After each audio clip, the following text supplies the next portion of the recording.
Hello there. It seems that one European country has a politician with real sense. When will our politicians wake up?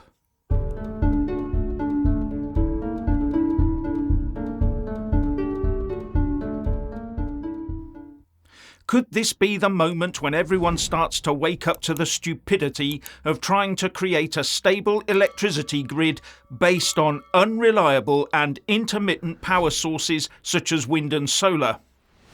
Well, it appears to be happening in Sweden, where their climate minister, 26-year-old Romina Pourmokhtari, has put her weight behind nuclear power. But Sweden also has a big advantage here. It has about 27% of Europe's uranium within its borders, the largest in the European Union. And according to nukenet.org, the Swedish climate minister said that Sweden needs to treble nuclear power capacity over the next couple of decades to meet a surge in electricity demand with construction of at least 10 new large-scale reactors. Now, after the US 3 Mile Island nuclear accident in 1979, the Swedes voted the following year to halt nuclear power expansion. They also placed a moratorium on uranium mining in 2018 and have not built a new reactor since the last plant at Forsmark was completed nearly 40 years ago in 1985. But the political tide is turning there, with Pourmokhtari saying that there is now a majority in the Swedish government for a change of course. But they still do have 6 reactors in operation on 3 sites, and they produce about 30% of the nation's electricity. And that's double the percentage that nuclear power provides in the UK. And the last power plant to be built here was at Sizewell B, and it came into operation in 1995. And judging by the UK government's actions, we are on track to make a complete botch of nuclear over the next few years. And most of our current fleet of nuclear plants is due to be closed by the end of this decade. There is no will among either the government nor the opposition to get motoring on nuclear power.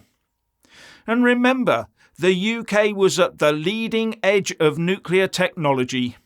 We built the first ever commercial nuclear reactor at Calder Hall to supply the civilian community with electricity, and that became operational in 1956.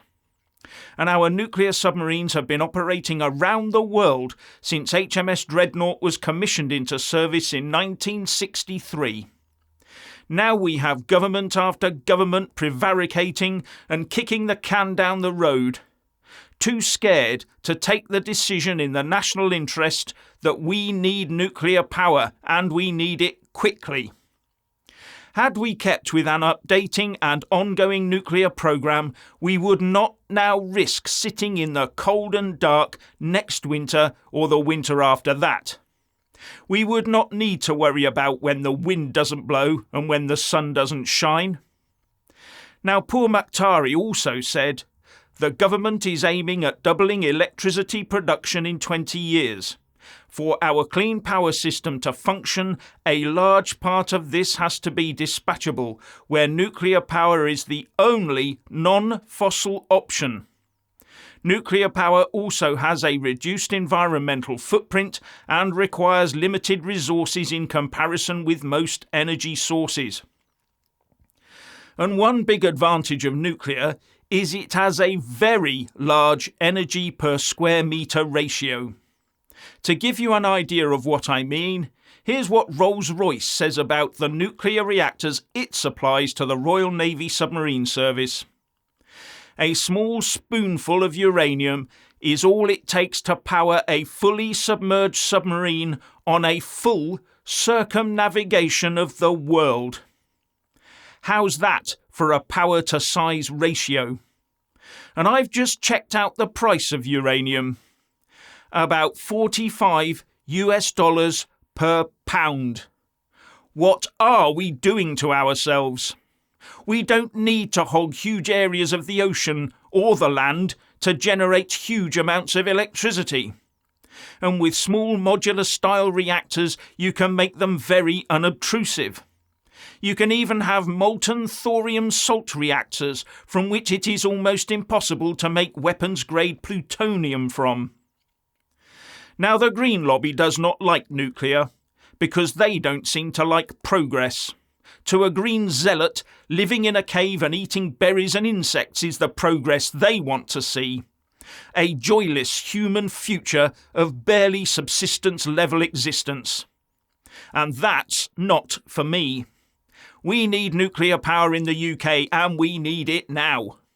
The government should be fast-tracking this, not sitting around thinking up excuses on how to slow the process down in case some eco-nutter complains. Now, the one drawback for the UK is that we don't have economically viable sources of uranium within our borders. But there are many sources out there. The world's top 4 producers are Kazakhstan with 45% of global market share, Namibia with 11.9%, Canada with 9.1%, and Australia at 8.7%. And if Sweden lifts its mining moratorium, then there will be several reliable countries out there willing to do business with us. But there will, no doubt, be a big pushback against Sweden's new plans from the usual suspects in the anti-nuclear rabble. Already there is talk from some that this will somehow damage Sweden's reputation as a green leader, where green leader is a virtue signalling badge that politicians and eco-nutters like to wear. Anyway, the UK has taken the path of putting small modular nuclear power out to tender, with a final investment decision to be made in 2029. And what's the betting that a Keir Starmer-led Labour government would fiddle with that too?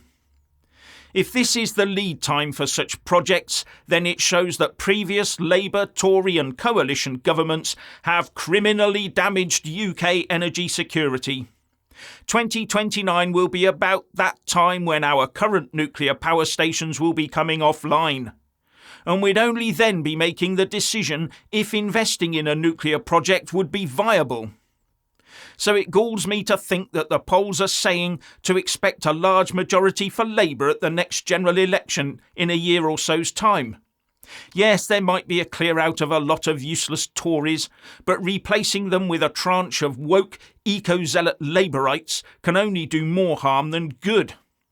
And remember, the tiny minority of the population that comprises the eco-zealots are far more organised than the ordinary voter who just wants to get on with their lives. Those eco-zealots will be constantly bombarding our politicians with anti-nuclear and pro-wind and solar propaganda, when the reality is that with a properly programmed nuclear power policy, why would we need any wind or solar farms? Again, the reality is that we need to have a full backup to all our wind and solar power for when it's dark and windless, so we end up duplicating power. And that increases the cost. Have sufficient nuclear power to cover our electricity needs with a very, very healthy reserve, and our energy security risks become minuscule compared to today. Come on, you Westminster clowns, get on with it.